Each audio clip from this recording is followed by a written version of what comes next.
Shalom saudara yang kasih Tuhan. Di dalam kitab Injil Lukas pasal yang ke-13 ayat 6-9 dikatakan, lalu Yesus mengatakan perumpamaan ini. Seorang mempunyai pohon ara yang tumbuh di kebun anggurnya, dan ia datang untuk mencari buah pada pohon itu, tapi ia tidak menemukannya. Lalu ia berkata kepada pengurus kebun anggur itu, sudah 3 tahun aku datang mencari buah pada pohon ara ini dan aku tidak menemukannya.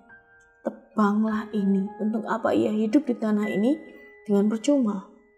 Jawab orang itu, Tuhan, biarkanlah dia tumbuh tahun ini, aku akan mencangkul tanah sekelilingnya dan memberi pupuk kepadanya.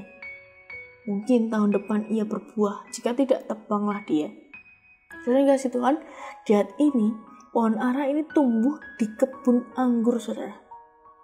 Di sana ada pengurus kebun anggur, dan tuannya ini mencari buah pohon ara yang tumbuh di kebun anggurnya.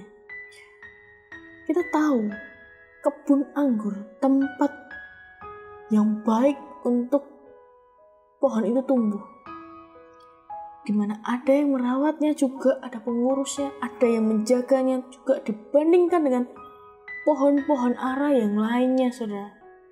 Ketika Yesus menjumpai pohon ara di tepi jalan, berbeda halnya dengan ini, pohon ini tumbuh di kebun anggur, tempat di mana tanah yang subur dan tanah yang baik. Tapi apa yang terjadi, saudara? Kekecewaan yang terjadi oleh tuannya selama 3 tahun, bahkan pohon itu tidak berbuah. Memutuskan untuk menebang saja pohon itu, tapi pengurusnya tetap berkata akan memupuknya hingga berbuah. Saudara kasih Tuhan, Tuhan itu pengen kita berbuah. Seperti Tuhan itu pengen kita berbuah dan mencari buah kita. Berdaun saja tidak cukup, saudara. Punya bunga saja tidak cukup, saudara. Tuhan mau buah kita bisa dinikmati.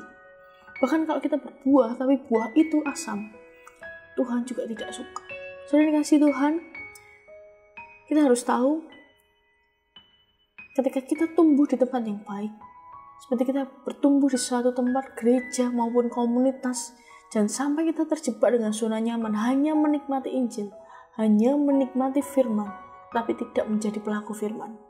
Tuhan mau kita mendapatkan firman, mendapatkan makan, kita dirawat, kita dijaga, tapi kita juga berbuah. Saudara yang kasih Tuhan, kalau kita tidak berbuah, kita itu seperti parasit, saudara, yang menempel, hidup di tanah dengan percuma bahkan. Dan bahkan kita mengambil sari-sari dari pohon lain. Kita mengambil tempat-tempat dari pohon lain untuk bertumbuh, saudara. Tapi kita tidak berbuah. Kita parasit yang seharusnya ditebang, saudara, kalau kita tidak berbuah. Saudara yang kasih Tuhan, mari kita belajar. Kita harus berbuah seperti apa dan sesuai dengan apa yang Tuhan mau dalam hidup kita. Marilah kita menjadi pelaku firman. Dan kita berbuah yang dapat dinikmati orang lain. Tuhan Yesus memberkati.